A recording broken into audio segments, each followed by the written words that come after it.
జగన్మోహన్ రెడ్డి గారి మీద విషం చిమ్మటానికే చంద్రబాబు నాయుడు, సోనియా గాంధీ ఈరోజు షర్మిల గారిని ఆంధ్రప్రదేశ్లో కాంగ్రెస్ పార్టీలో పెట్టి ఈ విధంగా టూర్లు పెట్టిస్తున్నారు అనేది చిన్న పిల్లోడిని అడిగినా కూడా చెబుతారు. ఎందుకంటే నేను తెలంగాణలో పుట్టాను, తెలంగాణలోనే పెరిగాను, తెలంగాణలోనే పెళ్లి చేసుకున్నాను. తెలంగాణ ప్రజలు నా ప్రజలు. నా జీవితాంతం ప్రాణం ఉన్నంత వరకు తెలంగాణ ప్రజల కోసమే పోరాడతానని ఒక పార్టీ పెట్టి ఈరోజు ఏ లబ్ధి కోసం ఆ పార్టీని కాంగ్రెస్లో విలీనం చేసిందో తెలంగాణ ప్రజలకి చెప్పాలి. ఏ లబ్ధి కోసం తెలంగాణ ప్రజల్ని గాలికి వదిలేసి ఇక్కడ జగనన్న మీద విషం చిమ్ముతుందో కూడా చెప్పాల్సిన అవసరం ఉంది.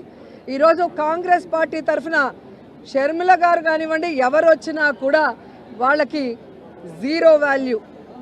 ఎందుకంటే ఇదే షర్మిల గారు పాదయాత్రలో కానీ తెలంగాణలో పార్టీలు పెట్టిన తర్వాత కానీ ఆమె స్పీచెస్ ఒకసారి మీకు చూస్తే మీకే అర్థమవుతుంది. రేవంత్ ఒక దొంగ, కాంగ్రెస్ ఒక పనికిమాలిన పార్టీ. ఈరోజు రాజశేఖర్ రెడ్డి గారు బ్రతుకుంటే కాంగ్రెస్ మొహం మీద ఉమ్మేసి ఉంటాడని మాట్లాడిన వ్యక్తి అదే కాంగ్రెస్లోకి ఈరోజు తన పార్టీని విలీనం చేసి తాను జాయిన్ అయ్యి ఏ విధంగా కాంగ్రెస్ కండువా కప్పుకొని చంద్రబాబు నాయుడు స్క్రిప్ట్ ఎందుకు చదువుతుందో ఆవిడ చెప్పాల్సిన అవసరం ఉంది.